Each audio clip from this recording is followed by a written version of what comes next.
Welcome to the Relaunch Your Career podcast. I am your host, Leah Lambert, career and interview coach and founder of Relaunch Me, where we help you find the work that you were meant to do.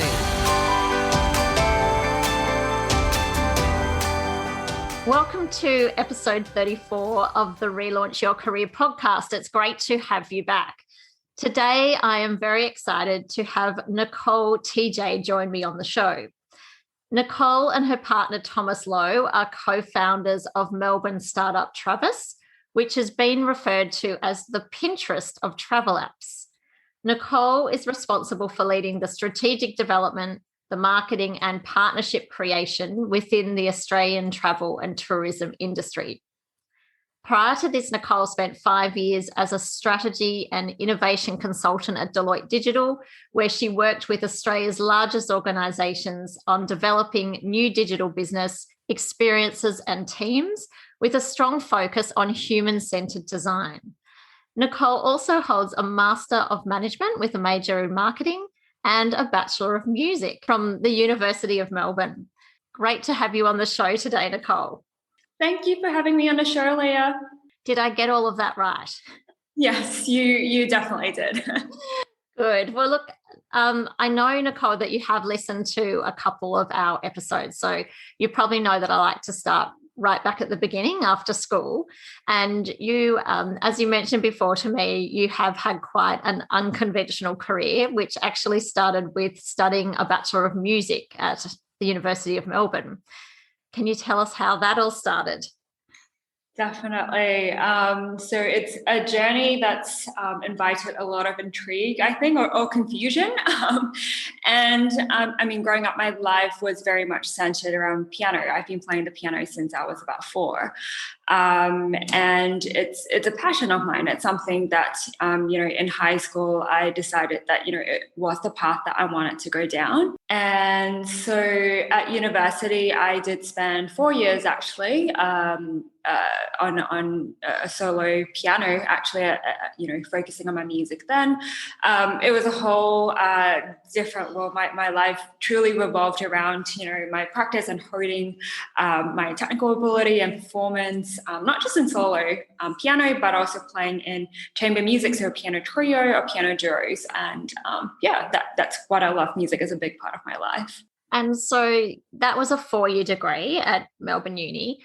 Was there a point where you thought, no, this is not what I want to do for the rest of my life?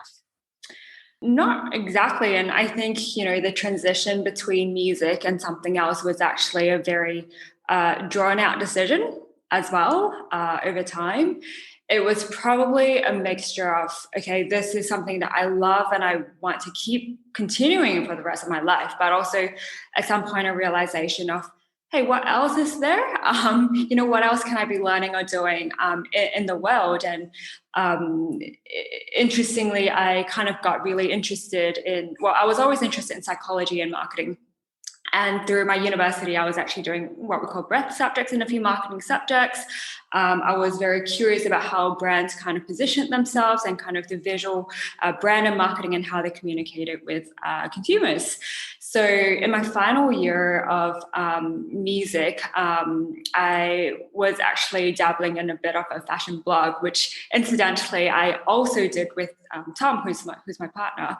And that was a way to kind of open up, what else could I be doing? And it was, with the intent of, learning more about writing, about, starting a digital brand, about interacting within what was the fashion community then. And so after you finished your music degree, did you plan at that point to have a career in music, or had you already decided by the end of the career that you were going to go on and study something more business related? It was to do both, actually. And, it's a funny, crossroads, when you're at university, it feels like you need to do one thing or another thing, but not two things at the same time. So for me at that point, it kind of made sense to go, okay, I might spend the next year and a half taking a postgrad degree in marketing to build on my skills. But at the same time, I have to keep my music going. So what's a way that I could do so without needing to do a postgraduate degree in that? also maybe thankfully, Tom is also a violinist. So he also came through the music program. And at that point was starting to go into postgrad architecture, actually. So in a way we had, kind of carved out, that was the very early stages of what will be a dual career path that was based on complementary skills. So I guess it kind of evolved organically, and because we were working together, the next step was, okay, how do we make music for ourselves? How do we create a performance platform? Can we do a concert on our own? And if we were to do a concert on our own, how would it be uniquely us? And that came about, it was developed over a number of years, but we basically just started with a concert and then did a concert series, and then kind of went from there as well to build up what you probably now know as Anon. Yeah, and so Project Anon, can you explain a little bit more about what this was about? Well, it was a platform for Tom and I to perform, but how we did it was basically chamber music, so piano, violin, and usually with a cellist. And what we did had two main streams to it. One was recital performances, and one was what we call special or collaboration projects. And the intent of all of this was, how can we, through creative collaboration and classical music, bring together, a take on live classical music in an experience that was, different, or in a way that would be approachable by people who, were younger or didn't grow up with, a high level of education in classical music. So the basis of all of it was, how do we make it approachable? How do we make it enjoyable in a way that, our friends could relate to as a fun activity as well? So that startup, you continued that for quite a long time, didn't you? And collaborated with some really big names in the music industry. Yeah, that was probably the start of our, starting a venture or a startup or something of our own, right? We didn't know at that point in 2013 where that would lead to. It was something that we then carried on for another 7 years, actually, part-time, as we went into full-time work. And through that, some of the great, opportunities that came out of that, not only were we performing at, music venues such as the Melbourne Recital Centre, Melbourne Music Week, but also we had the opportunity to perform at a TEDx talk in Washington, D.C., based off a collaboration that we did that involved filmmakers and a composer, which looked at, the relationship between film and music there. And another more recent one was working with the National Gallery of Victoria in curating their, I think, 16-week music series as part of one of their summer exhibitions. Yeah, and it's just such a great example of how you can bring two completely different careers together. So the music, the marketing, and I guess the digital side, bringing that all together and actually making something for yourself and creating your own opportunities. Definitely. It's brought us a lot of opportunities that firstly we would never have been able to plan for, but also that we've learned so much from as well. And do you both still play now? Do you earn income from your music as well? So we don't currently earn income from our music, but we do still play. We do still, work on new repertoire, new pieces. And I don't think it's something that we'll ever give up because it's, so ingrained as part of our lives. Very pleased to hear that. So the next step for you was starting work at Deloitte, which I assume was part of the graduate program. Is that correct? Yeah, that's right. Did you seek out that opportunity at Deloitte and particularly working in digital, or did it just did it fall into place for you? So entering the world of consulting in Deloitte was another unexpected, step in my journey.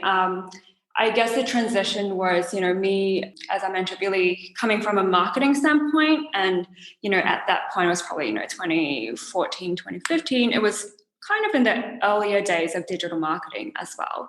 So I kind of fell into consulting. But, it's the world of consulting has also, I guess, expanded and kind of evolved a lot these days to not just be just your strategic management consulting, but also more broadly around how do companies and organizations adapt in the digital world and what does this mean for them.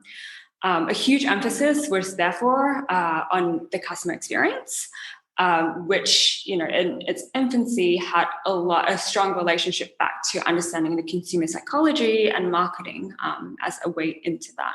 So yeah, I guess I went into my role in consulting at Deloitte not really having an idea of what I was stepping into. But I think the area that I was working within Deloitte Digital was the perfect, I guess, timely evolution of the next step in my journey, but also the next step in, what the business world needed. And I probably should just mention, I think we sort of missed a bit there, but you did go on after music and studied a Master of Management with a marketing major at Melbourne Business School. So that's what led you to Deloitte, not straight from a music degree, which would be a little bit unusual. Yeah. Can you tell us a little bit about the types of projects that you were working on at Deloitte and some of the highlights? Yeah. So I think what stood out to me from my time in consulting was the range of different projects and different industries that we were working on. I think, to be fair, it's a double-edged sword. It probably doesn't work for everyone, but if you find a way to navigate through that, it's definitely an experience that, I think can set you up for anything else, falling on your career. So my role was basically around strategy and innovation, but within the digital space. So this could be with, university or an energy company or government, really. And from a strategic perspective, it's looking at, what are the fundamental shifts that mean that we might need a new strategic proposition, a new offering, a new revenue model, a new, business model to deal with a new market or a new demographic or a new technology that's coming into play. That's a very high level summary in that. And I think the extension of that is how do we then make this real from designing the user or the customer experience, actually delivering that in market as well. So working a lot with service designers or digital designers as well as developers to take what would be a strategic, concept or a strategic opportunity to designing that in a specific experience and launching that as well. For someone who might be interested in working in consulting, you start off as an analyst. Yeah. Can you explain how you would spend your days as an analyst when you first start? Because I assume you can't sort of go straight into strategy and advising clients on strategic outcomes. How do you start in that role? What sort of tasks are you doing day to day? Yeah. Really great question. It does depend a little bit on which area of focus you are in. But usually the way that projects work would be, you're in a team of 4, for example. You've got different levels of seniority in there. So you could very well be on a strategic project or a new, experience design or a new development project. But within that, you've got different roles that take care of, someone more senior, like a manager or director, would be sourcing the opportunity and structuring what the client problem is, what the scope of it is, how do we approach it over the 3 months, for example. And then you've got a team usually on the ground who might, break that down further, I guess, to kind of go, okay, we need to do market research or competitive research around this particular client and the new entrants in this market, for example, or go through and structure a customer research program to go, we might need to speak with 12 people who fit within these criteria of this customer persona type, and these are what we need to find out from them, and this is how we structure our customer research. And off the back of that, I'm talking just about research, but there's obviously the analysis and the synthesis of the outcomes from that, and then applying that to, okay, there might be 2 objectives that we need to hit. How do we then design for the experience? And you literally, I guess, work on a team. So it's not that you'd be excluded for certain kinds of project. It's just that you would take a different role, I guess, to supporting that project. Yeah, I think the world of management consulting, unless you've actually worked in it, it's very hard to picture what you would actually do day to day.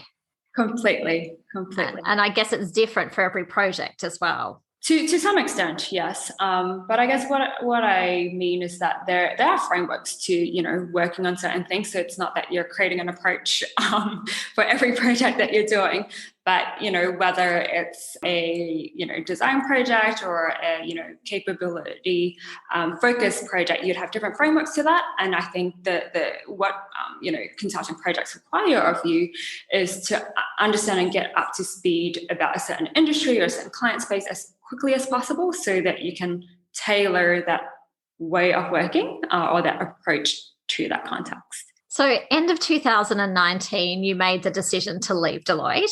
Yeah. Can you talk us through that? Yes. Again, another crossroad in my journey, and definitely one that was also not easy to make. I think with any of the what seems like bigger decisions in my career journey, they usually are things that, I've probably sat on for about a year before, kind of making the decision and acting on it.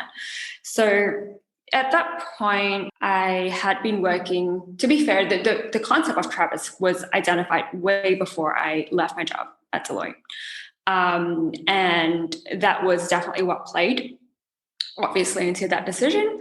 And, it was actually a trip sometime in mid or late 2018 that was just terrifyingly painful and stressful in the planning process. And it was, I was just overwhelmed with, I got my spreadsheets, I've got my, 50 Google tabs there. I've got friends kind of messaging me on chat, and I didn't have time. So it was really pivotal. This midnight, I was just on the floor, and Tom was over there kind of going, why is this, stressing you out so much? It really shouldn't.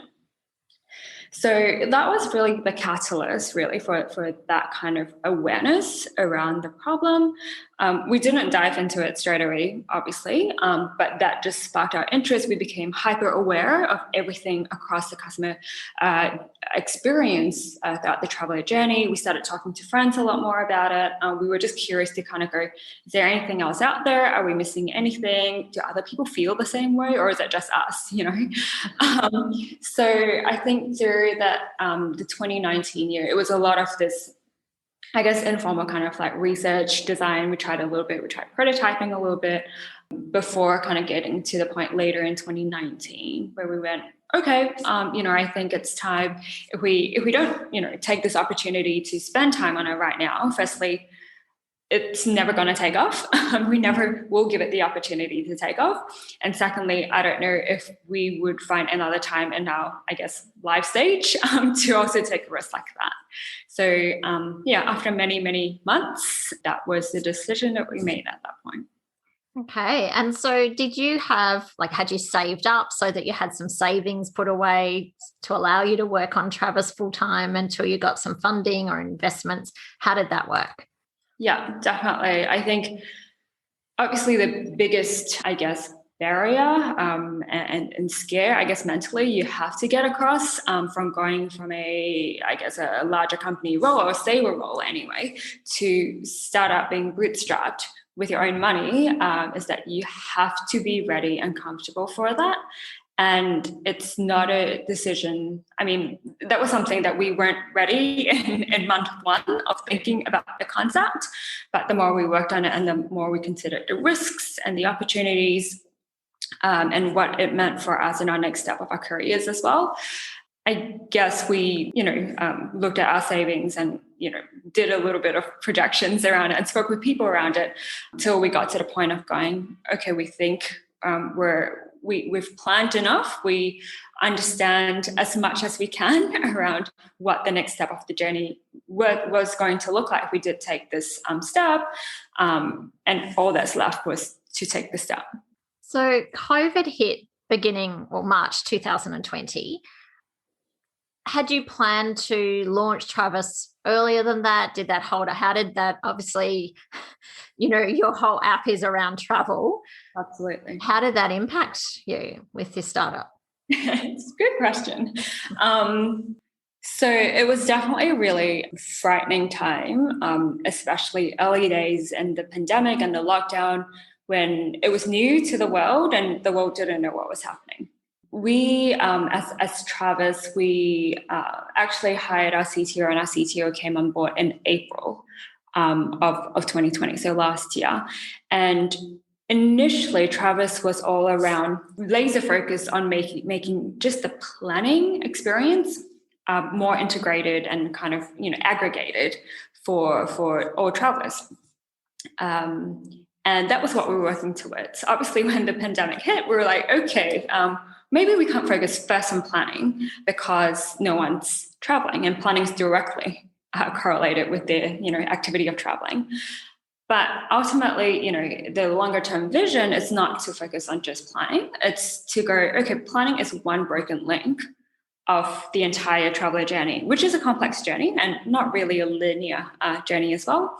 But it can kind of go from the point of, seeing inspiration at any point in time, whether or not you're actually intending to travel, to kind of going, okay, that looks really great. I might save, but I'm not traveling yet. 3 months, 6 months later, hey, I actually have my leave now. I can actually take a trip or whatever it is. How do I, bring together all of these things that I've seen and saved over time into one very simple place that I can then use to the next part of my travel experience, which is, where are the locations, timing of it, how do I plan for people that I'm traveling with in one place. So I guess the point is that the larger vision was, how do we eventually get to a point where we can serve the entire end-to-end travel experience? And even though we wanted to focus on planning first, with the context of the pandemic, did we still need to focus on the point of planning first? And if not, where else? So that was when we took a step back, probably for a 6-week period or so, kind of reevaluated what we could control and what we couldn't control, to be fair, and did a whole, I guess, new round of user research, I guess, with travelers at that point, travel content creators at that point, and also some travel brands at that point in time, before then going, what's our, I guess, adjusted or evolved proposition going to look like, and what does that mean from a prioritization perspective with our roadmap? Well, I guess at the moment, this is the perfect time for people to be planning, isn't it? Like, for people who do want to go on a holiday or a big trip as soon as the international borders open, this is their perfect period for really planning and mapping their trip out. How can someone, if I was planning a trip in the next 6 to 12 months, how can I use Travis to help me? Yeah. So planning obviously comes from, you need to look for the information to plan with, right? So taking that holistic experience, we essentially bundled it out and put it into a single platform, where in the one place, it's a visual, social, and collaborative way to do things like discover, travel guides and recommended places by people who have been there before. Once you've got a personalized discovery feed and find things that you like, you can actually, save them into what we call mood boards. So mood boards are really helpful. They're kind of like a visual way of saving, things that you love. But I guess the important thing is that we integrate location information so that you don't have to, copy and paste that information into Google Maps and have that functionality in a separate platform altogether. From there, what you can do with that as a next step is, you can either invite your friends or your partner if you're traveling with someone else, so that they can also add to the shared mood board. No more chats, no more WhatsApp groups. And then there's additional planning functionality that helps you, organize things in days, for example, and, take that with you as you plan and travel. And I have to say, it is very visually appealing. So, when you look at it, it looks fun and it looks exciting, doesn't it? Like, much more interesting than an Excel spreadsheet. Definitely, and I think as part of that, what we really found as part of research, our user research, was that, travel inherently is something that people want to get excited about. It's aspirational. It's like, inspire me to do something that I never thought of, or that I've never discovered before. But I actually also need some of the functionality, and I really need, location information, because it's pointless if you give me one but not the other.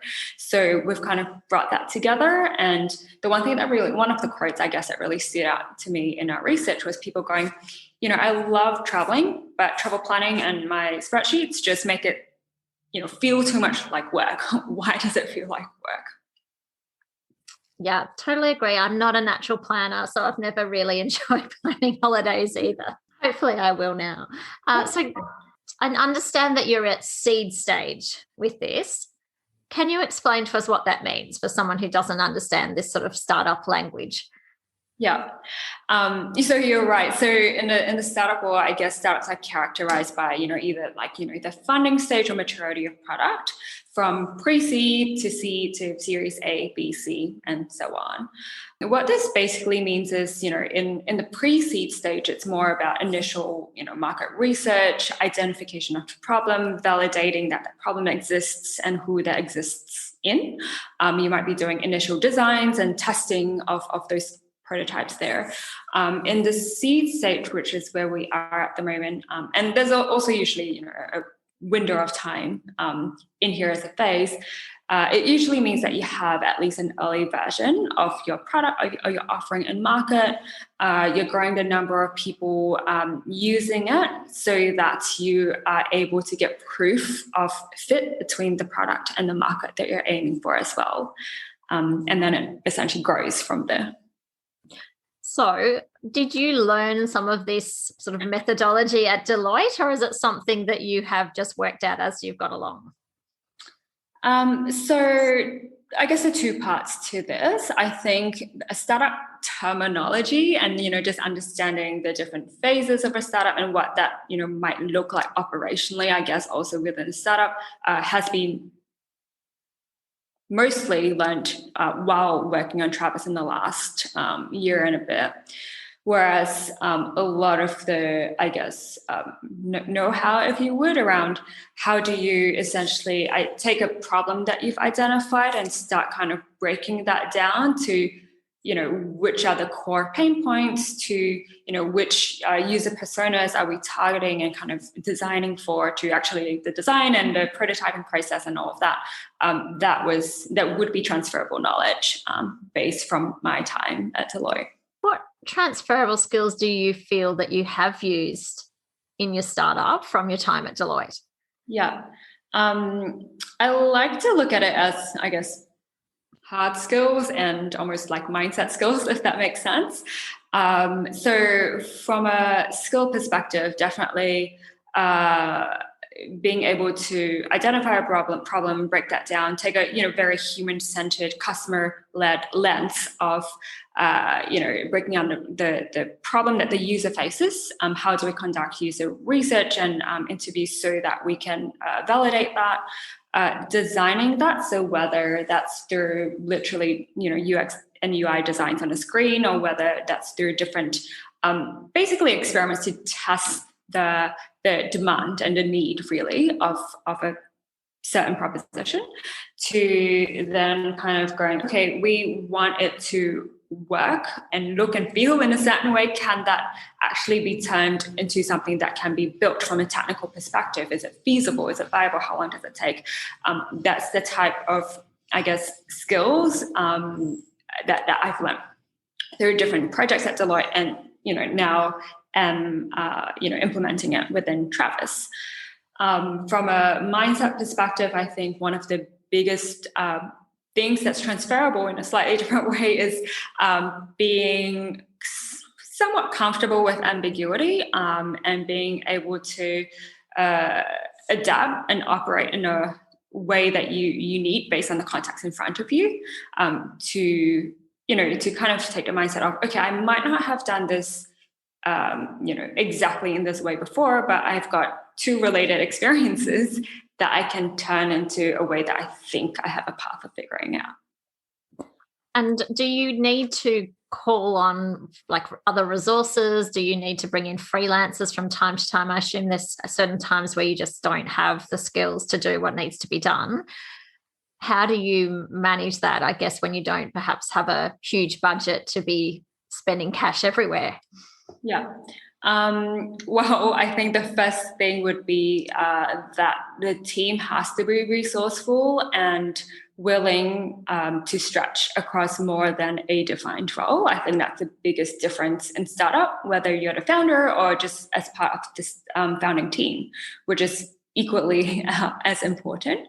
So within the three of us, we basically cover everything that we could possibly think of around, strategy and financial modeling and like product design and development and marketing.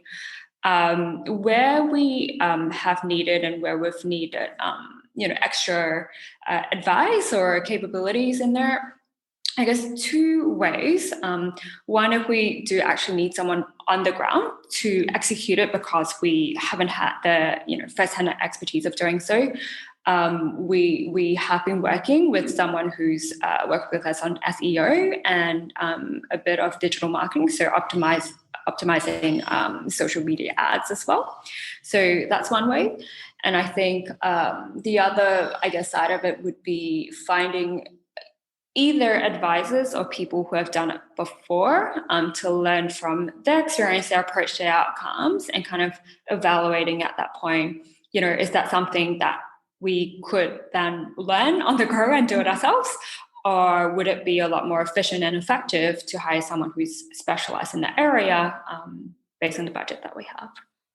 So that takes me to my next question. Are there networking groups that are set up to help startups find each other and learn from each other, or is that something you have to be really proactive to do yourself? I guess it's a little bit of both. I mean, there are definitely startup communities, whether, in Australia, in Melbourne, or online. So Startup Vic is one that I think a lot of people in Melbourne especially would be very aware of, whether it's, joining a Slack community or just being part of the newsletters and events as well. I think at the same time, there's a couple of, online communities, like, there's a Facebook group called Lady Startup, which, I think has been quite helpful as an easy way to connect with a large group of founders if you have any questions, and they're a pretty supportive community. And I think, that's the community aspect or the peer support aspect is one thing that we're noticing a difference as part of the current program that we're part of as well. Are you able to tell us a little bit more about the program? Yeah. So Travis is currently part of a Scalata Venture Seed Investment Program, which essentially is a 6-month program where they've selected 15 companies as part of this cohort. And within that, we are each, assigned a mentor or a coach to work with us on a weekly basis. And there are, different, webinars and kind of sessions that are run about different aspects of a startup, whether it's about product or whether it's, goal setting and effective, metrics tracking. And a lot of this is to give us an extra boost of support, but really to help us think. And what we found helpful is to help us think about our startup at scale or at a bigger scale. Because I think one of the hardest things in startup is, needing to be both in the day-to-day doing and, really on the ground, really tactical, but also kind of taking a more bird's eye lens on that to kind of go, what is the, either the overall narrative that we're building towards, how do we think and build the company in a way that will be set up for a larger scale of, users, for example, rather than the minute day-to-day activity. So that's where it's been really helpful as a perspective. Fantastic. And that was something that you applied to and were selected for? Yes, that's correct. Fantastic. Is that something they run every year? Yes, actually. So this with Scalata Ventures, I believe it's twice a year. There's 2 cohorts a year now, and it's one program out of a number of other accelerator programs as well across Australia. You mentioned Lady Startup before, and I know they run a startup course. Did you complete any type of startup course, or is it something that you felt you had enough skills from Deloitte and just learned as you went along? I did not do any type of startup course. It's definitely something that there were a few parts to this. I think it was a combination of my my time at Deloitte that I think equipped me with enough, I guess, skills and experience that I felt confident enough in the things I had to do.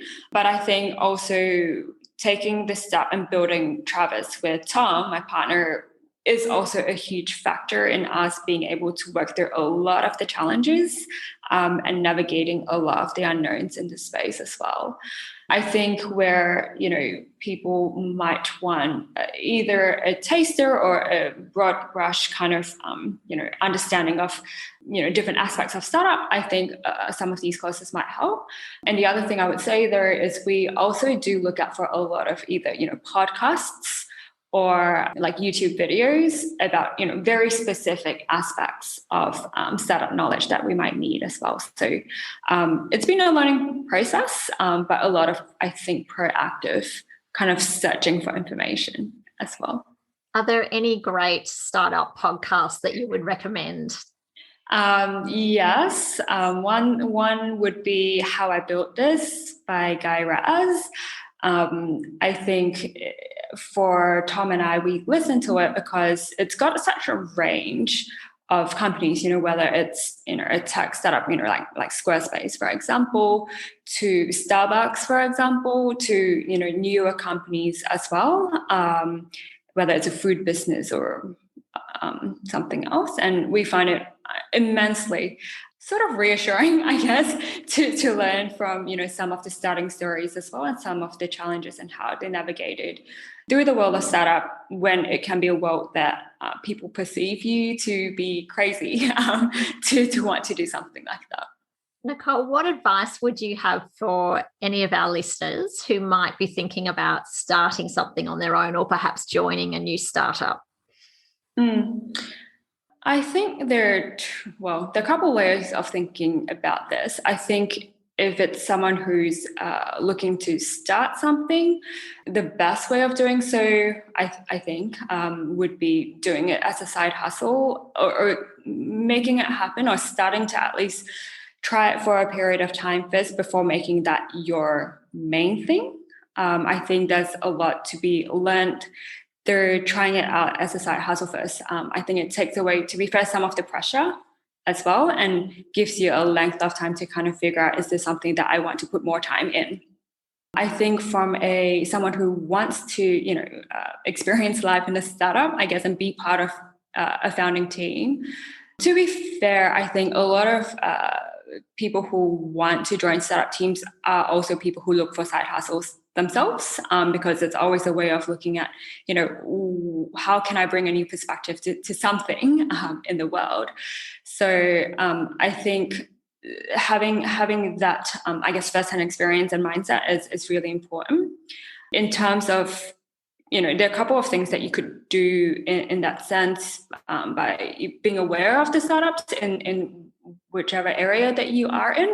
You can find that very easily and kind of look on LinkedIn or any of the accelerator groups around as well.